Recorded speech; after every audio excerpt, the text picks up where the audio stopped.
jeté aux ordures par sa famille, un garçon semblait destiné à une souffrance éternelle. Cependant, lorsque le destin intervient, sa vie prend une tournure miraculeuse. Abandonné au moment où il en avait le plus besoin, il trouve chez des étrangers l'amour que son propre sang lui a refusé. Une histoire qui prouve que nos plans peuvent échouer, mais ceux du ciel, jamais. Préparez-vous à un voyage de rédemption qui touchera votre âme. Aimez, abonnez-vous et commentez. Quel miracle a changé votre vie?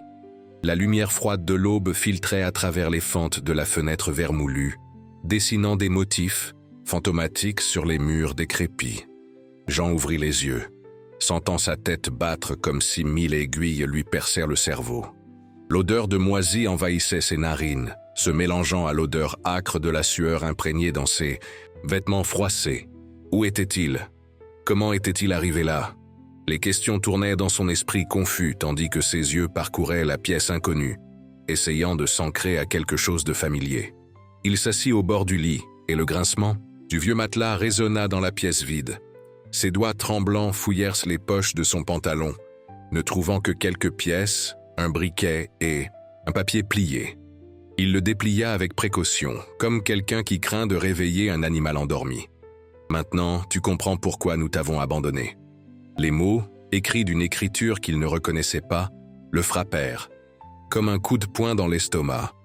Avec le billet, une vieille photographie jaunie, une famille souriante devant une maison simple en briques apparentes. Son cœur reconnut ce que son esprit tentait de nier. Le garçon aux yeux brillants sur la photo était lui-même, 15 ans plus jeune. Ce matin-là, Jean décida qu'il devait affronter ses fantômes. À 32 ans, il portait sur ses épaules le poids de nombreuses déceptions, tant celles qu'il avait causées que celles qu'il avait subies. La guitare appuyée dans le coin de la pièce semblait le regarder avec une accusation muette. Cet instrument avait été témoin de sa chute, note par note, accord par accord, tandis que l'alcool réduisait progressivement au silence le talent qui avait été un jour sa seule certitude. Le bus sillonnait la route poussiéreuse, serpentant entre des montagnes qui semblaient des géants endormis sous le ciel du Massif central. Les fenêtres ouvertes laissaient entrer le parfum des forêts et la chaleur typique de ces contrées. Jean regardait fixement le paysage, comme si chaque virage, chaque arbre, chaque pierre pouvait lui raconter des secrets d'un passé qu'il ne parvenait pas lui-même à déchiffrer complètement. À la gare routière de la petite ville de Saint-Sébastien-des-Eaux-Claires, l'attente du bus de correspondance permit une rencontre qui changerait le cours de son histoire. Assis sur un banc de bois usé, Jean sortit la guitare de son étui, plus par habitude que par intention. Ses doigts commencèrent à effleurer une mélodie douce qui semblait naître directement de quelque part au fond de son âme. Monsieur a des mains bénies. La voix, douce et ridée comme un fruit séché au soleil, venait d'une dame aux cheveux blancs et aux yeux vifs comme des billes de cristal. Ses mains n'ont pas été faites pour se perdre. Jean leva les yeux, surpris par cette intrusion inattendue. La dame sourit, révélant l'absence de quelques dents, mais une présence presque palpable de sagesse. « Madame Colette, à votre service », se présenta-t-elle, tendant une main ridée par le temps et le travail. « Où allez-vous, jeune homme ?»« Je rentre à la maison », répondit Jean, réalisant à quel point cette affirmation sonnait étrange, après si longtemps loin. Si tant est que je puisse encore appeler cet endroit ma maison. La conversation coula comme de l'eau de source, claire et rafraîchissante. Au final, Jean avait obtenu non seulement un trajet dans la camionnette du petit-fils de Madame Colette, mais aussi l'offre d'une chambre dans la petite pension qu'elle tenait à l'entrée de la ville. « Pour un prix symbolique, insista la dame, jusqu'à ce que vous retrouviez votre chemin. » L'arrivée fut comme plongée dans des eaux inconnues. Les rues, autrefois familières, semblaient en maintenant appartenir à un autre monde, comme des images déformées dans un miroir embué. Certaines maisons avaient été repeintes, d'autres démolies, laissant place à des constructions plus modernes. La place centrale, cependant, restait presque intacte par le temps, avec son kiosque à musique ornementée et les mêmes arbres centenaires étendant leurs branches comme des bras protecteurs au-dessus des bancs en fonte. Les regards qu'il recevait, cependant, n'avaient rien d'accueillant. Les gens s'écartaient sur son passage comme s'il portait une maladie contagieuse. Les plus âgés chuchotaient entre eux, lui lançant des regards de côté. Dans le petit commerce du coin, le rejet fut encore plus explicite. « Nous ne voulons pas de problèmes ici », dit le propriétaire, un homme corpulent aux sourcils épais. « Votre père nous a déjà donné assez de problèmes pour toute une vie. » « Mon père ? Vous avez connu mon père ?» La question sortit avant que Jean ne puisse contenir sa surprise. « Connaître ? Ce salopard a laissé une dette plus grosse que le clocher de l'église avant de s'enfuir comme un rat. » L'homme crachait les mots comme s'ils étaient du venin. « Et à ce que je vois, les chiens ne font pas des chats. » Jean sortit du commerce en se sentant étourdi, non pas par la faim qui commençait à le tenailler, mais par le poids des révélations qui s'accumulaient. Son père, dont il se souvenait comme d'une figure distante mais respectable, avait apparemment laissé un sillage de destruction avant de disparaître. Et maintenant lui, Jean, portait le stigmate de ces actes qu'il ne connaissait même pas complètement. Dans la pension de Madame Colette, un refuge inespéré s'ouvrit. La chambre était simple, un lit, une armoire en bois, une table avec une chaise et une petite fenêtre qui donnait sur une cour où des poules picoraient librement. Mais il y avait quelque chose d'accueillant dans les rideaux fleuris, faits de chutes de tissus colorés et dans l'odeur de café fraîchement moulu qui imprégnait l'air. « Vous ne savez pas qui je suis », dit Jean assis à la table de la cuisine, tandis que Madame Colette lui servait une assiette fumante de gruau de maïs avec chou vert et lard. « Je sais plus que vous ne l'imaginez, mon fils », répondit-elle, s'asseyant en face de lui. « Dans cette ville, les histoires courent plus vite que l'eau de pluie. Mais vous savez ce que j'ai appris en mes 78 ans de vie ? Que personne n'est seulement l'histoire que l'on raconte sur lui. Chacun a le droit d'écrire son propre destin, avec la plume que Dieu lui a donnée. » Ces mots simples allumèrent une petite flamme d'espoir dans le cœur endurci de Jean. Peut-être, juste peut-être, y avait-il une chance de recommencer. Les jours suivants furent consacrés à dévoiler son propre passé, comme un archéologue, qui fouille des couches et des couches à la recherche d'artefacts perdus. Graduellement, le puzzle commença à prendre forme. Son père, après avoir tout perdu au jeu, avait abandonné sa famille. Sa mère, désespérée et sans ressources, était partie avec son frère cadet pour la capitale, laissant Jean, alors âgé de 17 ans, à son propre sort. La maison familiale avait été saisie pour dette, et il avait été littéralement jeté à la rue, avec à peine plus que les vêtements qu'il avait sur le dos et la guitare qu'il avait reçue de son grand-père. C'est à cette période que l'alcool était devenu son compagnon le plus fidèle, anesthésiant la douleur, réduisant au silence les questions sans réponse, émoussant la conscience qu'il accusait de ne pas avoir été suffisant, de ne pas avoir réussi à protéger sa famille, d'avoir été un échec. Le jeune homme joue vraiment bien de la guitare. La voix mélodieuse tira Jean de ses souvenirs. Sur la véranda de la pension, où il grattait distraitement, apparut une femme d'une trentaine d'années, les cheveux bouclés attachés en un chignon lâche et des yeux couleur de miel. « Marie donne des cours de musique à l'école municipale », expliqua Madame Colette, apparaissant avec un plateau de biscuits à la fécule de manioc encore chaud. « Elle est venue me porter quelques plants de mélisse pour mon infusion. » Marie sourit, et il y avait quelque chose dans ce sourire qui semblait décongeler quelque chose à l'intérieur de Jean, quelque chose qu'il jugeait mort depuis longtemps. « Nous avons besoin de quelqu'un qui puisse donner des cours de guitare en dehors des heures de classe, » dit-elle, s'asseyant sur la marche de la véranda. « Le projet commence le mois prochain. Ce serait une bonne opportunité pour vous. » Jean secoua la tête négativement. « Je ne pense pas que ce soit une bonne idée. Personne ici ne me fait confiance et à juste titre. Parfois, la confiance doit être construite brique par brique, » répondit-elle, avec une sagesse qui contrastait avec son apparence juvénile. Comme une maison après une tempête. Cette nuit-là, comme pour illustrer les paroles de Marie, un véritable déluge s'abattit sur la petite ville. Le toit de la pension, déjà fragilisé par le temps, ne résista pas à la fureur des eaux. Jean se réveilla au bruit des gouttes d'eau et aux lamentations de Madame Colette, qui courait dans la maison avec des seaux et des bassines, essayant de contenir l'invasion liquide.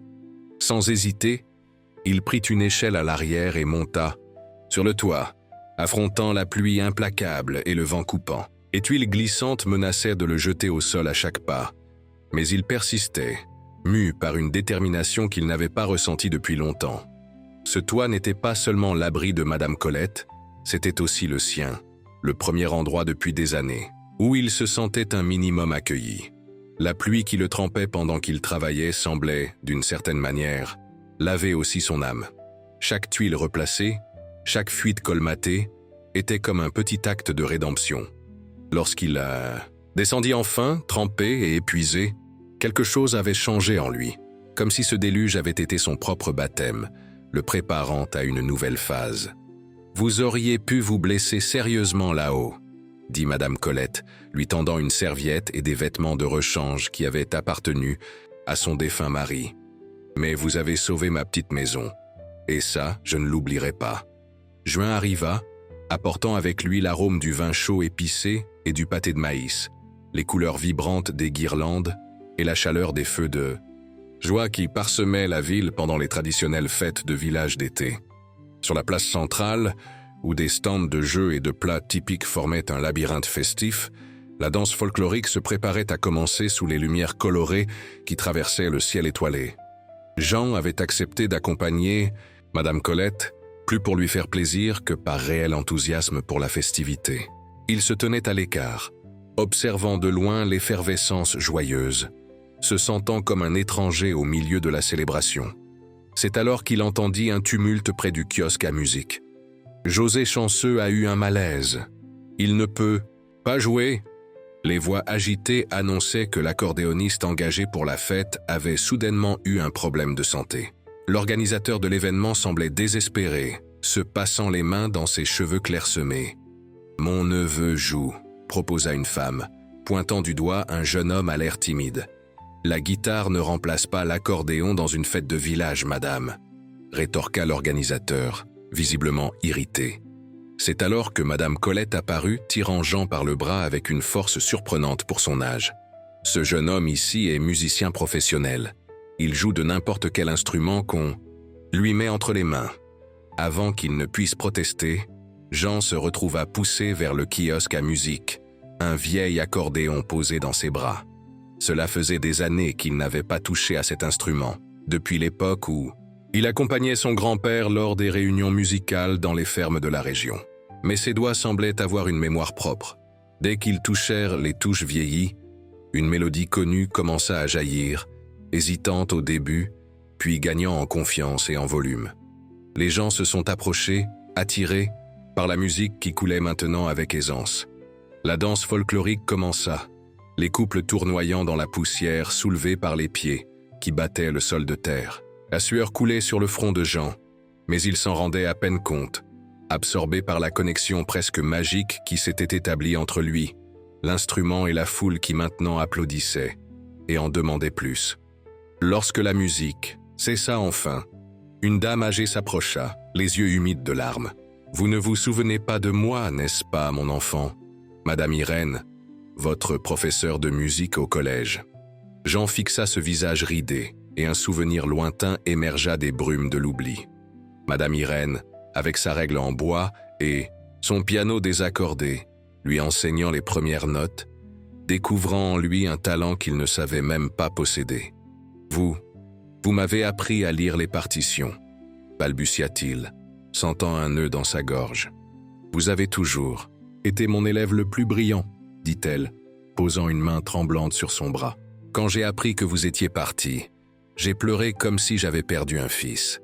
Et maintenant, en vous entendant jouer, c'est comme si le temps n'avait pas passé. » Cette rencontre inattendue ouvrit des portes que Jean jugeait définitivement fermées. Madame Irène, toujours respectée dans la communauté malgré son âge avancé, répandit la nouvelle de son retour, mais pas comme le fils de l'escroc, mais comme le prodige musical qui revenait à ses racines. Bientôt, les premiers élèves commencèrent à apparaître à la pension, timides et curieux, disposés à apprendre auprès de cet homme au regard mélancolique et aux doigts agiles. Parmi eux se trouvait Petit Pierre, un garçon de 12 ans aux grands yeux curieux, qui était venu accompagné de sa grand-mère. « Il a du talent, mais il est trop timide », expliqua la dame. « J'ai pensé que peut-être apprendre la musique pourrait l'aider à se délier davantage. » Dès le premier cours, Jean sentit une connexion spéciale avec le garçon. Il y avait en lui quelque chose de familier, comme un reflet lointain de lui-même dans sa jeunesse. ce mélange de curiosité et d'appréhension, de talent et d'insécurité. Petit Pierre apprenait avec une rapidité impressionnante, ses petits doigts s'adaptant à la guitare comme s'il était né pour « Spring, vous ressemblez beaucoup à mon oncle », dit le garçon un jour, après avoir maîtrisé un accord particulièrement difficile. « Maman a une photo de lui jouant de la guitare, comme vous. » Jean sentit un frisson lui parcourir l'échine. « Votre mère, comment s'appelle-t-elle ?»« Louise », répondit Petit Pierre, ajustant les cordes de l'instrument. « Mais elle n'habite plus ici. Elle est partie à la capitale après la mort de mon père. » Louise, le nom de sa sœur cadette. Serait-ce possible? Le temps correspondait. À l'âge qu'elle aurait maintenant. Et si Petit Pierre était son fils, cela signifiait que... Et votre grand-père, comment s'appelle-t-il? Grand-père Richard. Il est parti aussi il y a longtemps. Je n'ai plus que grand-mère Céleste maintenant. Les pièces du puzzle s'emboîtèrent avec un déclic presque audible. Richard était le nom de son frère, de 2 ans son cadet, qui était parti avec sa mère lorsque la famille s'était désintégrée. Petit Pierre n'était pas son neveu, c'était le fils de son frère. C'était son neveu. La découverte alluma en Jean un désir presque farouche de renouer avec sa famille. Si Petit Pierre était là, cela signifiait que sa mère, ou au moins son frère, avait été dans les parages récemment. Peut-être y avait-il encore une chance de renouer les liens brisés, de trouver des réponses aux questions qui le tourmentaient depuis tant d'années. Pendant ce temps, sa relation avec Marie avait évolué d'une amitié prudente à quelque chose de plus profond. Les dimanches ensoleillés, ils se promenaient ensemble au bord de la rivière qui traversait la ville, parlant de musique, de rêves et de vieilles cicatrices. Elle écoutait ses histoires sans jugement, n'offrant pas de la pitié, mais de la compréhension. Et petit à petit, Jean se sentait capable de baisser les défenses qu'il avait érigées autour de son cœur. « Tu devrais participer au festival régional de musique », suggéra-t-elle lors d'une de ses promenades, tandis qu'il lançait des cailloux dans l'eau cristalline. « Les inscriptions sont ouvertes. Ce serait une chance de montrer ton talent à un public plus large. » Jean hésita, sentant la vieille peur de l'échec lui serrer la poitrine comme un garrot. « Je ne sais pas si je suis prêt pour ça. » « Personne n'est jamais complètement prêt. »« À rien dans la vie, » répondit-elle, entrelaçant ses doigts aux siens. « On ne découvre qu'on en était capable qu'après avoir fait. » Ces mots résonnèrent dans son esprit pendant des jours. Serait-il digne d'une seconde chance? Mériterait-il l'opportunité de reconstruire sa vie après toutes les erreurs commises? Lors d'une répétition particulièrement frustrante, lorsque ses doigts, encore parfois tremblants, à cause de ses antécédents d'abus d'alcool, rataient à plusieurs reprises des accords qu'il maîtrisait autrefois avec facilité, la colère explosa en lui comme une cocotte minute sans soupape. D'un mouvement brusque, il cassa une corde de la guitare et jeta l'instrument au sol, sortant ensuite dans la nuit froide, laissant derrière lui une Marie stupéfaite et inquiète. Il marcha sans but dans les rues sombres, sentant le vieil appel de l'alcool lui murmurer à l'oreille, comme un amant insistant, comme il serait facile d'entrer dans l'un des bars qui étaient encore ouverts, de commander une dose, 2, 3, et de laisser le brouillard familier embrumer ses pensées, réduire au silence ses doutes, anesthésier sa douleur. Ses pas le menèrent, presque inconsciemment, jusqu'à l'église principale, dont les portes restaient ouvertes même à cette heure tardive. Dans le silence solennel du temple vide, Jean s'assit sur le dernier banc, sentant le poids de ses échecs et de ses peurs lui courber les épaules comme une charge physique. Les églises vides parlent parfois plus fort que les pleines, dit une voix à côté de lui, le faisant sursauter. C'était le père Antoine, un homme d'âge mûr aux cheveux grisonnants et au sourire serein. Le silence permet de mieux entendre la voix qui compte. Jean n'était pas un homme religieux, mais il y avait quelque chose de réconfortant dans la présence tranquille de ce prêtre qui ne posait pas de questions, n'offrait pas de conseils non sollicités, se contentait de s'asseoir là, partageant le silence comme on partage un pain. « Je crois que j'ai cassé quelque chose que je ne sais pas si je peux réparer », dit Jean finalement, plus pour lui-même que pour le père. « Savez-vous quelle est la beauté des choses cassées ?» demanda le prêtre, regardant le Christ crucifié sur l'autel. « Elle nous rappelle que nous n'avons pas besoin d'être parfaits pour être précieux. » Les fissures laissent entrer la lumière. Le lendemain matin, Jean se réveilla avec une résolution claire dans son cœur. Il ne fuirait plus, ni son passé, ni son avenir. Il était temps de faire la paix avec les deux. Son premier arrêt fut chez Marie, où il s'excusa pour son comportement de la veille. Elle le serra fort dans ses bras, comme si elle craignait qu'il ne disparaisse à tout moment. « Tu n'as pas besoin de tout porter tout seul », murmura-t-elle à son oreille. « Laisse-moi t'aider à porter un peu du poids. » De retour à la pension, une nouvelle troublante l'attendait. Madame Colette, normalement si énergique malgré son âge, était alitée. Le médecin de la ville avait diagnostiqué un problème cardiaque qui nécessitait des soins spéciaux et des médicaments coûteux. Plus inquiétant encore, elle était sur le point de perdre la pension au profit de la banque, à cause d'un ancien prêt qu'elle n'avait pas réussi à rembourser complètement. « Ne vous inquiétez pas pour ça, mon fils », dit-elle d'une voix faible mais avec l'esprit indomptable de toujours. « J'ai vécu longtemps, et bien. Si je dois rendre la maison, j'irai chez ma nièce dans la ville voisine. » Mais Jean ne pouvait pas accepter cette résignation.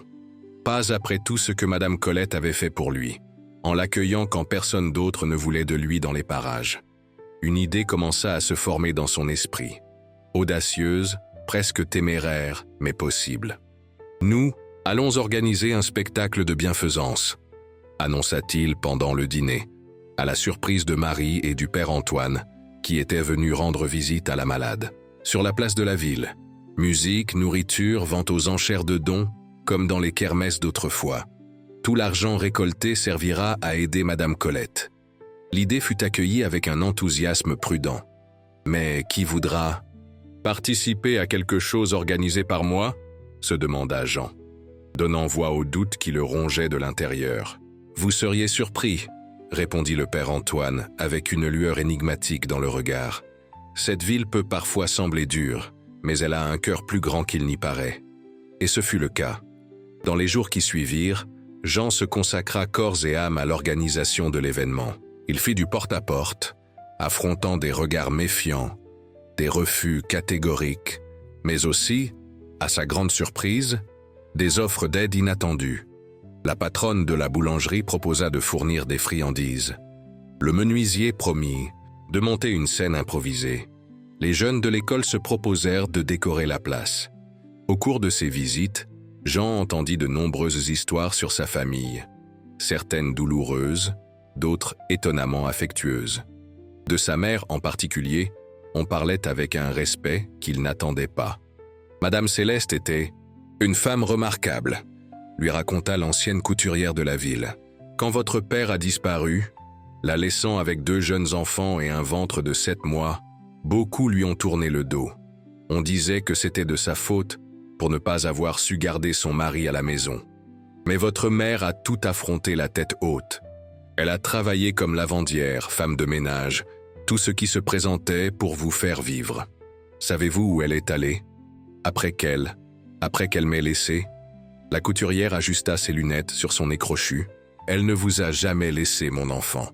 Ce sont les circonstances qui vous ont séparés. Après avoir perdu la maison, elle a dû accepter un emploi de gouvernante dans la maison d'un fermier à Beauséjour. Elle ne pouvait pas emmener 3 enfants.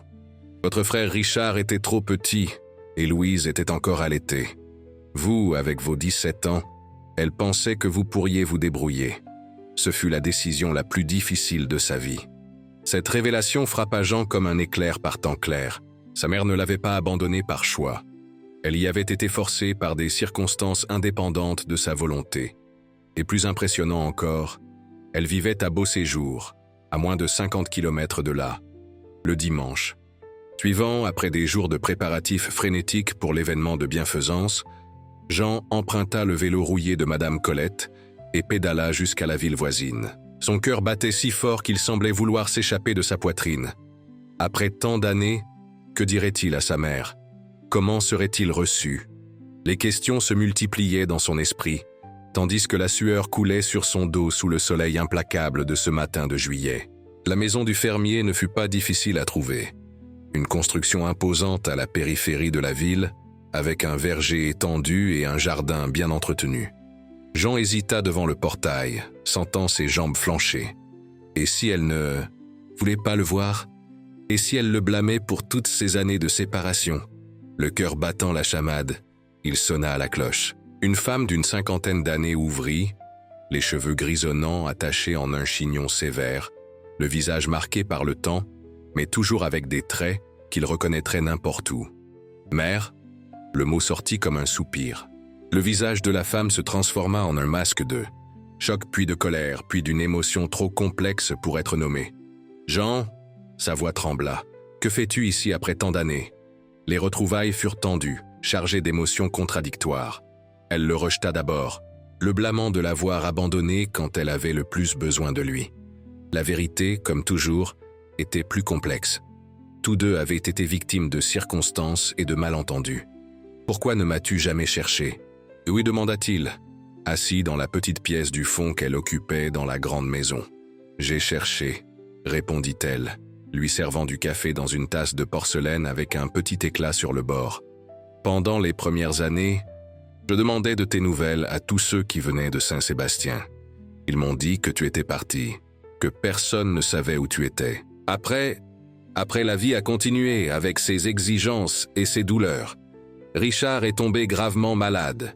Louise est tombée enceinte très jeune et le père de l'enfant est mort dans un accident avant la naissance. Chaque jour était une lutte pour survivre. Lors d'un déjeuner improvisé, avec l'arôme des haricots à la cow-boy et de la purée de haricots à la mode de Minas remplissant la maison simple, mère et fils commencèrent lentement à reconstruire leur relation. Elle lui raconta la vie des 15 dernières années.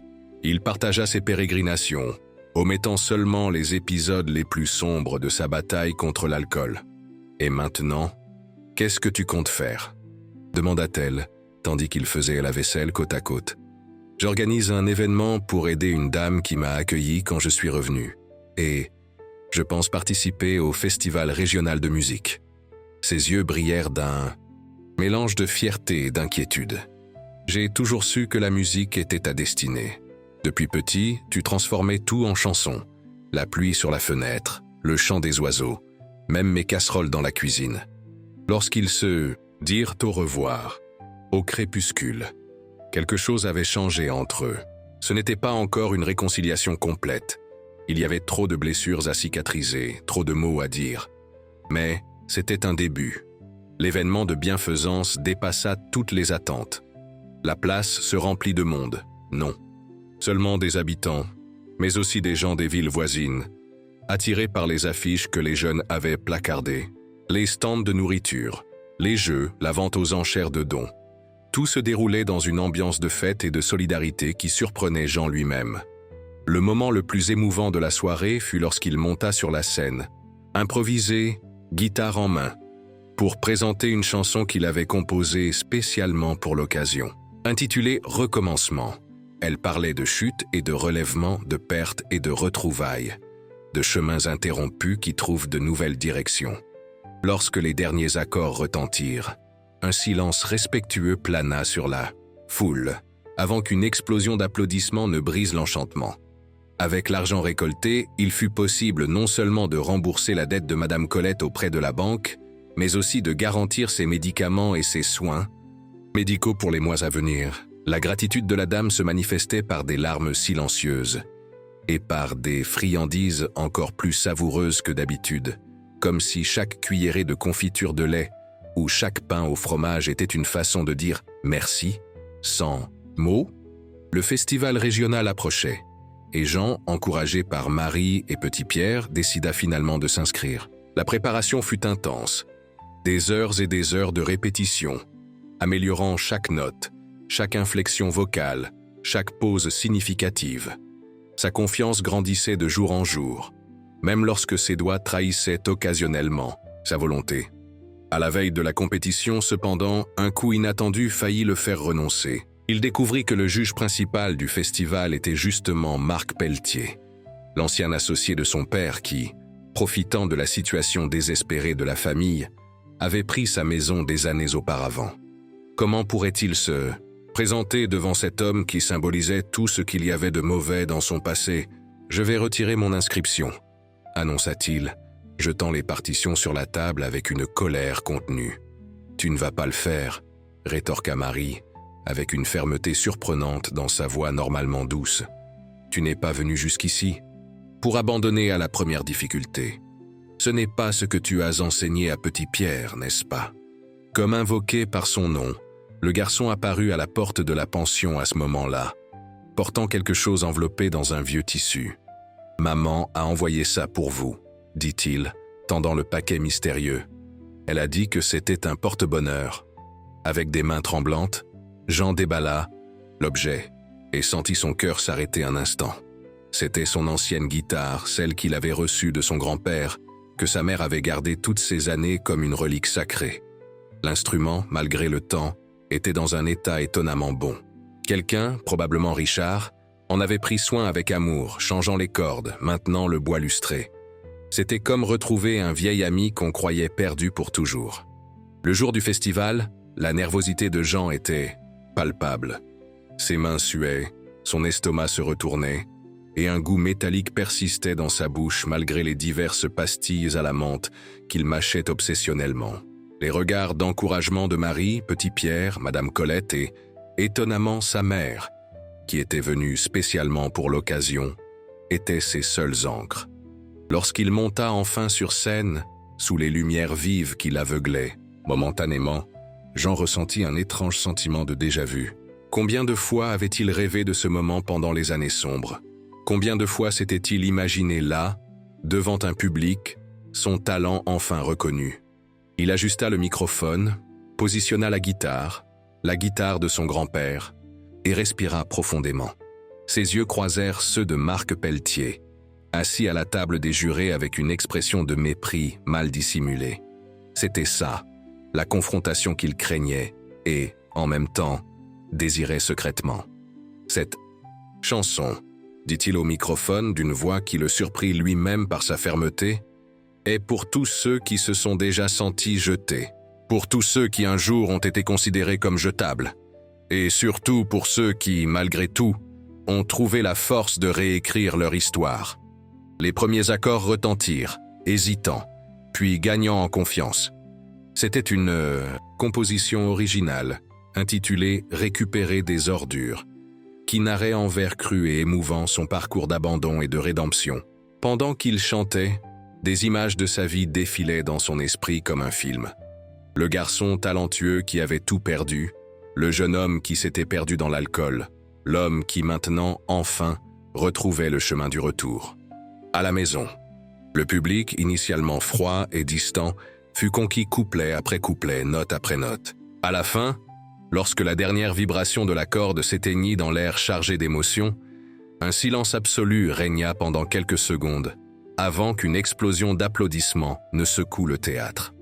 Jean vit Marc Pelletier consulter précipitamment les autres jurés, gesticulant avec véhémence. Son intention d'influencer la notation contre lui était évidente, mais les autres juges, visiblement émus, restaient nez fermes, et la réaction enthousiaste du public parlait d'elle-même. Il ne remporta pas la première place. Il termina troisième, ce qui était déjà une réussite remarquable pour quelqu'un qui, quelques mois auparavant, dormait dans des chambres inconnues, sans souvenir de comment il était arrivé là. Mais au-delà du trophée et du modeste prix en argent, Jean gagna quelque chose de bien plus précieux, la reconnaissance de son talent et la chance d'un véritable nouveau départ. Une station de télévision régionale, présente à l'événement, s'intéressa à son histoire de dépassement de soi et réalisa un reportage qui fut diffusé la semaine suivante. L'article attira l'attention d'un producteur musical qui était de passage dans la ville, à la recherche de talents authentiques de la région pour un projet de valorisation de la musique régionale. Marc Pelletier, un homme d'une quarantaine, d'années au regard perspicace et aux manières franches, offrit à Jean l'opportunité d'enregistrer quelques titres dans un studio de la capitale. « Je ne promets pas le vedettariat », expliqua-t-il, tandis qu'il prenait un café à la pension de Madame Colette. « Mais votre musique a quelque chose qu'on ne trouve pas facilement de nos jours, la vérité. Et ça a sa valeur sur le marché adéquat. » La proposition était tentante, mais en même temps terrifiante. Quitter à nouveau la ville, même, temporairement réveillait en Jean la peur de répéter les erreurs du passé. Et s'il succombait à nouveau à l'alcool, loin du soutien qu'il avait trouvé ici, Et si la pression du studio était trop forte pour ses nerfs encore fragiles, par une nuit étoilée, assis avec Marie sur un banc de la place, sous le parfum doux des arbres à Jaboticaba en fleurs, il exprima ses craintes. Et si je ne méritais pas cette chance? Elle prit son visage entre ses mains délicates, mais fermes. « Il ne s'agit pas de mériter, » répondit-elle, ses yeux reflétant l'éclat des étoiles. « Il s'agit de choisir d'aller de l'avant, même lorsque le chemin à venir semble incertain. Il s'agit de croire que tu n'es plus le même homme, qui est parti d'ici il y a 15 ans. » La décision fut prise, non seulement par Jean, mais par toute la communauté qui, étonnamment, avait embrassé sa cause. Le père offrit l'église pour les répétitions avant le voyage. Madame Colette, déjà rétablie grâce aux soins médicaux appropriés, transforma une pièce de la pension en studio improvisé pour qu'il puisse se préparer correctement. Le maire, voyant une opportunité de promouvoir la ville, proposa que Jean la représente officiellement lors d'événements régionaux. Le jour de son départ, une surprise l'attendait à la gare routière. Une petite foule s'était réunie là, sa mère, petit Pierre, Marie, Madame Colette, et divers habitants qui auparavant le regardaient avec méfiance. Ils avaient organisé un départ avec des guitares, des accordéons et des plats typiques, transformant le simple départ en une véritable célébration. Le moment le plus touchant fut lorsque petit Pierre s'approcha, lui tendant un petit paquet enveloppé dans du papier d'emballage. À l'intérieur, une amulette taillée dans le bois, une miniature de guitare avec une inscription gravée au couteau sur le dos, pour celui qui n'a jamais été jeté, mais attendait d'être retrouvé. Le voyage vers la capitale fut plus qu'un voyage physique, ce fut une traversée intérieure. Pendant les 6 mois qui suivirent, Jean non seulement enregistra son premier EP, mais fit aussi définitivement la paix avec son passé. Il retrouva son frère Richard, maintenant un homme adulte travaillant comme comptable, visita la tombe de son père, décédé des années auparavant dans des conditions misérables, et réussit à lui pardonner. Et surtout, se pardonna toutes les erreurs commises. Lorsqu'il retourna en ville, ce n'était pas seulement avec un EP enregistré, mais avec des plans pour créer une école de musique communautaire qui pourrait offrir à d'autres enfants et jeunes l'opportunité qu'il avait failli perdre. Et il y avait une autre nouveauté, encore plus marquante. Pendant son absence, Marie avait découvert qu'elle était enceinte. La nouvelle, accueillie initialement avec choc, s'était transformée en la plus grande joie de sa vie. « Je ne commettrai pas les mêmes erreurs que mon père », promit-il, caressant le ventre encore petit de Marie, tandis qu'il planifiait leur mariage simple à l'église principale. Ensemble, ils décidèrent de s'enraciner définitivement dans la ville, qui un jour l'avait rejeté, mais qui maintenant l'accueillait comme un enfant prodigue. Jean comprenait enfin que l'abandon qu'il avait subi n'était pas sa destinée finale, mais seulement un détour sur le chemin qui le ramènerait à la maison, comme il l'avait lui-même composé dans sa chanson la plus emblématique, qui passait maintenant sur les radios régionales et commençait à se faire connaître au niveau national. Celui qui a été jeté aux ordures est peut-être le trésor que quelqu'un n'a pas encore su valoriser. Entre de bonnes mains, ce qui a été jeté devient un chef-d'œuvre. Entre les mains du temps, ce qui fait mal aujourd'hui se transforme en apprentissage demain. Et entre les mains de Dieu, rien n'est dû au hasard, pas même les chutes qui nous apprennent à nous relever. Et ainsi, dans cette petite ville de l'intérieur du Massif central, où le temps semblait couler plus lentement que la rivière qui la traversait, une histoire d'abandon s'était transformée en témoignage de recommencement. Les mains qui, un jour, tremblaient à cause du vice créaient maintenant des mélodies d'espoir. Le cœur qui avait été déchiré par le rejet débordait maintenant de gratitude. Et la vie qui avait failli se perdre dans l'ombre trouvait enfin sa place au soleil. À tous ceux qui croisaient son chemin et entendaient son histoire, Jean laissait une certitude. Peu importe la profondeur du puits dans lequel nous nous trouvons, il y a toujours une corde pour nous remonter à la surface. Parfois, cette corde vient des mains tendues d'étrangers qui deviennent une famille. D'autres fois, sous la forme d'un talent redécouvert. Mais toujours, invariablement, à travers la foi inébranlable que, pour chaque fin, il y a toujours la possibilité d'un nouveau commencement. Car dans le grand livre de la vie, aucun chapitre n'est définitif tant que la dernière page n'est pas tournée. Et même ce qui semble être la fin peut n'être que le début d'une histoire bien plus belle que nous ne pourrions l'imaginer.